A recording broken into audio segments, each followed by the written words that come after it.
తన సినీ ప్రయాణంలో అవకాశాల కోసం భావ స్టార్ హీరో మహేష్ బాబును ఏనాడు సిఫార్సు చేయమని అడగలేదని నటుడు సుధీర్ బాబు స్పష్టం చేశారు. అందరిలాగే తాను ఆఫీసుల చుట్టూ తిరిగి ఆడిషన్స్ ఇచ్చి అవకాశాలు దక్కించుకున్నామని తెలిపారు. శనివారం రాత్రి జరిగిన తన కొత్త చిత్రం జటాధర ప్రీ రిలీజ్ ఈవెంట్లో ఆయన తన కెరీర్ ఆరంభంలోని కష్టాల్ని గుర్తు చేసుకున్నారు. ఈ సందర్భంగా సుధీర్ బాబు మాట్లాడారు. సూపర్ స్టార్ కృష్ణ గారి అల్లుడిగా మహేష్ బాబు బావగా ఉండడం నాకు గర్వకారణం. అదొక పెద్ద బాధ్యత. అయితే సినిమాల్లోకి రావడానికి చాలా ప్రయత్నాలు చేశాను. ఎన్నో ఆఫీసుల చుట్టూ తిరిగాను. ఏ ఆఫీస్కి వెళ్ళినా మొదట బాగా మాట్లాడి కాఫీ ఇచ్చి ఆ తర్వాత అవకాశం లేదని చెప్పేవారు. నాకు కృష్ణానగర్లోని కష్టాలు తెలియకపోవచ్చు, కానీ ఫిలిం నగర్లోని బాధలు తెలుసు. బస్సులో తిరిగి అవకాశాలు వెతుక్కోవడం తెలియకపోవచ్చు, కానీ కారులో కూర్చుని బాధపడడం తెలుసు. ఇది సానుభూతి కోసం చెప్పడం లేదు. అలా చెప్పాలనుకుంటే నా మొదటి సినిమా సమయంలోనే చెప్పేవాడిని తెలిపారు. సో ప్రత్యేకంగా ఏది నేను అడ్వాంటేజ్ తీసుకోలేదు. So that's what it is. అంటే ఇప్పుడు ఫిలిం నగర్లో కష్టాలు నాకు తెలియకపోవచ్చు, కృష్ణానగర్లో కష్టాలు నాకు తెలియకపోవచ్చు, కానీ ఫిలిం నగర్లో ఉండే బాధలు నాకు తెలుసు. ఒక పూట తిండి లేకపోవడం ఎలా ఉంటుందో నాకు తెలియకపోవచ్చు, కానీ కళ్ళెదురుగా తిండి ఉండి నిరాశతో తినలేకపోవడం, ముద్ద దిగకపోవడం అది ఎలా ఉంటుందో నాకు తెలుసు. బస్సులో ట్రావెల్ చేసి నేను అవకాశాల కోసం తిరిగి ఉండకపోవచ్చు, కానీ కారులో కూర్చొని ఎడడం ఏంటో నాకు తెలుసు. చాలా పెద్ద తప్పు చేసినట్టుగా ఫీల్ అవుతాను. కాకపోతే నేను ముండోడిని, ఒక స్పోర్ట్స్ పర్సన్ని, ప్రయత్నించడమే నేర్పించారు.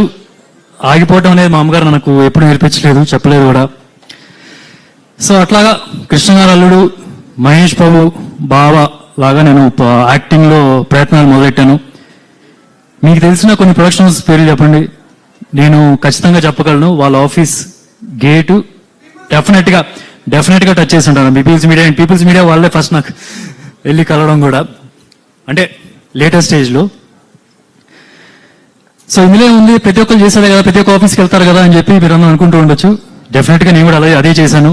ఆడిషన్స్ ఇచ్చాను.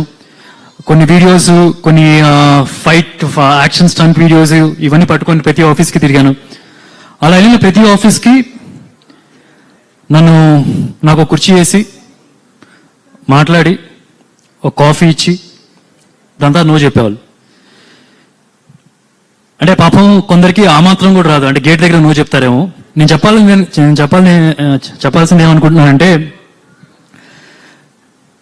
నాకు దొరికింది ఒక ఎక్స్ట్రా కాఫీ అంతే. సో ప్రత్యేకంగా ఏది నేను అడ్వాంటేజ్ తీసుకోలేదు. జటాధర ఇది ఒక, నేను ఇప్పుడు సినిమాలు చేశాను, 20 సినిమాలు చేశానని చెప్తున్నాను కదా. 20 సినిమాల్లో one of the best script నా ఫీలింగ్. ఐఎమ్ షూర్ రేపు November 7th రిలీజ్ అయినప్పుడు మీకు అదే ఫీలింగ్, చాలా ఫ్రెష్ స్క్రిప్ట్ అని మీకు తెలుస్తుంది. ఇప్పటివరకు తెలుగు ఫిల్మ్ ఇండస్ట్రీలో ఇలాంటి క్యారెక్టరు ఏ హీరో ప్లే చేయలేదు. అంటే నాకు తెలిసినంత వరకు తెలుగు సినిమాల్లో ఒక గోస్ట్ హంటర్ దయాలు పట్టుకుని రావడానికి వెళ్తూ ఉంటాడు. కాకపోతే ఏంటంటే ఇటు గోస్ట్ ఉన్నాయని నమ్మడు. సో అలాంటి ఒక character. At the same time మీరు కొన్ని ట్రైలర్లో చూస్తే అంటే దేవుడు అంటే భక్తి కూడా ఉంటుంది. సో ఇవన్నీ, ఆ ట్విస్ట్ అన్ని మీరు చూడాలంటే చాలా ఇంట్రెస్టింగ్గా ఉంటుంది.